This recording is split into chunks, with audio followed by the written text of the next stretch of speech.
ইংৰাজ কবি এলিয়টেও এটা কথা কৈছিল। ইংৰাজ কবি এলিয়টৰ মতে ঐতিহ্যক বাদ দি মেধাৰ ভিত্তি নিৰ্মাণ কৰিব নোৱাৰি।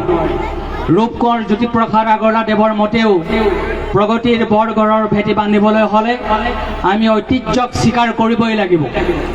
শিপাক বাদ দি কবিতাৰ কেকটাছ হয়তো আমদানি কৰিব পাৰি, মনত ৰাখিব, কিন্তু বহাগৰ পদূলিত প্ৰিয়তমাৰ সুগন্ধ হাঁহিৰ দৰে নাহৰ ফুল ফুলুৱাব নোৱাৰি। আমি আমদানি কৰিব পাৰিম বাহিৰৰ পৰা বেয়া বেয়া বস্তু বা অন্যান্য বস্তু, কিন্তু সেই পদূলি মূৰত থকা সেই যে গোলাপৰ সুগন্ধি লগা গন্ধটো আপুনি আমদানি কৰিব নোৱাৰে। সেইটো শিপাৰ লগত জড়িত হৈ থকা। এতিয়া অনুষ্ঠান বাকী চলি আছে বেটছ অফ 97। তেওঁলোকৰ মনতনো এই সময়লৈকে কেনে অনুভৱ আহিছে, সেই অনুভৱ জানিবৰ কাৰণেও বেটছ অফ 7ৰ দুই একক আমি তেওঁলোকৰ আমন্ত্ৰণ জনাম। মনোমোহন ধাৰুমীয়া সন্মুখত থিয় হৈ আছে, মাত্ৰ 2 মিনিট সময়। এই মুহূৰ্তলৈকে আপোনাৰ মনৰ অনুভৱ কেনেকুৱা? সঞ্চালক মহোদয়, 2 মিনিটত মই নোৱাৰিম, অনুগ্ৰহ কৰিছোঁ। মই আপোনাৰে ভতিজা হয়, 5 মিনিট মোক লাগিব। প্ৰথম কথা, ভতিজা 1 মিনিট বঢ়াই দিয়া হৈছে, 3 মিনিট। 5 মিনিট মোক লাগিব।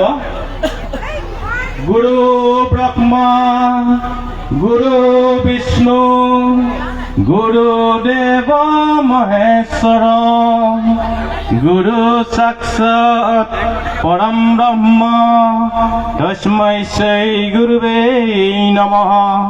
শ্ৰী গুৰুবে নমঃ। শ্ৰী গুৰুবে নমঃ। গুৰু বিনে কোনো কৰ্মই সফল নহয়। গুৰু অবিহনে কোনো কাৰ্যই সম্পূৰ্ণ হ'বই নোৱাৰে। সেয়া লাগিলে পিতৃ মাতৃ গুৰুৱেই হওক, সেয়া লাগিলে শিক্ষা গুৰুৱেই হওক, সেয়া লাগিলে ধৰ্মগুৰুৱেই হওক।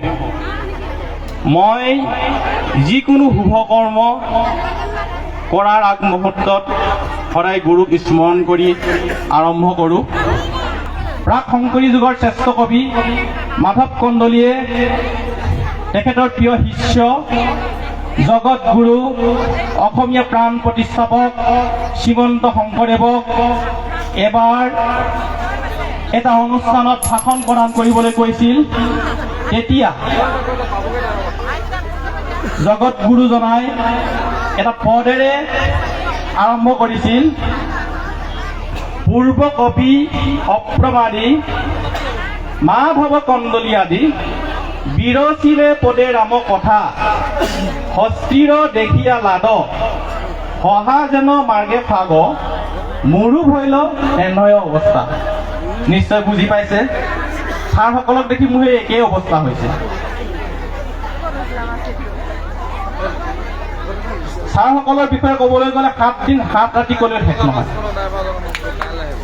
এতিয়া মই থোৰতে ক'ব বিচাৰিছোঁ, ছাৰসকলে আমাক যেতিয়া আশীৰ্বাদ কৰে, ছাৰসকলৰ যেতিয়া আমি প্ৰেৰণা পাওঁ, তেতিয়া আমাক ভগৱানেও আশীৰ্বাদ দিয়া যেন লাগে। আৰু কোনো কামতে আমি বাধা নাপাওঁ, সকলো কাম আমি সফলতাৰে আগবাঢ়ি যাব পাৰোঁ। আৰু ছাৰসকলৰ খেলৰ প্ৰতি ইমান অনুৰাগী আছিল, ছাৰসকলে আমাক এইখন ফিল্ডতেই প্ৰতিটো খেলত অংশগ্ৰহণ কৰিবৰ বাবে অনুপ্ৰেৰণা যোগাইছিল। ছাৰসকল অকল আমাৰ চৰকাৰী শিক্ষকৰ চৰকাৰী বেতনভোগী শিক্ষকে নাছিল, ছাৰসকলে আমাৰ অভিভাৱকৰ দায়িত্ব পালন কৰিছিল। এতিয়া আপোনালোকে ভাবিব ছাৰসকল কেনেকৈ অভিভাৱক হ'ল। ছাৰসকলে আমাৰ দেউতাহঁতৰ লগত সম্পৰ্ক বজাই ৰাখিছিল। ৰাস্তাত যদি আমাক দেখে, কাইলৈ পৰীক্ষা আছে, ইয়াত কিয় ঘূৰি ফুৰিছ, তেনেকুৱা ধৰণে আমাৰ অভিভাৱকৰ দায়িত্বও পালন কৰিছিল। গতিকে ছাৰসকলৰ সদায় সুস্বাস্থ্যৰ গৰাকী হৈ দীৰ্ঘায়ু কামনা কৰিছোঁ। এই অনুষ্ঠানটোৰ পতাৰ আঁৰৰ কাহিনীটো মই থ্ৰুতে কৈ যাব বিচাৰিছোঁ। আমাৰ উদ্যোক্তাসকলে ক'ব, এই অনুষ্ঠানটো আমি গুৰু শিষ্য মিলন আৰু সতীৰ্থ মিলন অনুষ্ঠানটো যদি একমাত্ৰ পাতিলোঁ হ'লে, তেতিয়াহ'লে ইমান সৌষ্ঠৱ বৃদ্ধি নহ'ল হ'লে। আমি চিন্তা কৰিলোঁ, ছাত্ৰনিবাসী ৰাইজক, ছাত্ৰ ছাত্ৰীসকলক কিবা এটা দি যোৱাৰ যি অপ্ৰাণ চেষ্টা আমি মনত ভাবিছিলোঁ, আমি সকলোকেইজন 97ৰ বন্ধুবৰ্গই আলোচনা মৰ্মে এই গ্ৰন্থ উৎসৱটো সাঁকো হিচাপে ব্যৱহাৰ কৰিলোঁ। এই অনুষ্ঠানটোলৈ আমি যে আহিবৰ কাৰণে গ্ৰন্থক আমি সাঁকো হিচাপে ব্যৱহাৰ কৰিলোঁ। নিশ্চয় আপোনালোকে বুজিব পাৰিছে বিষয়টো।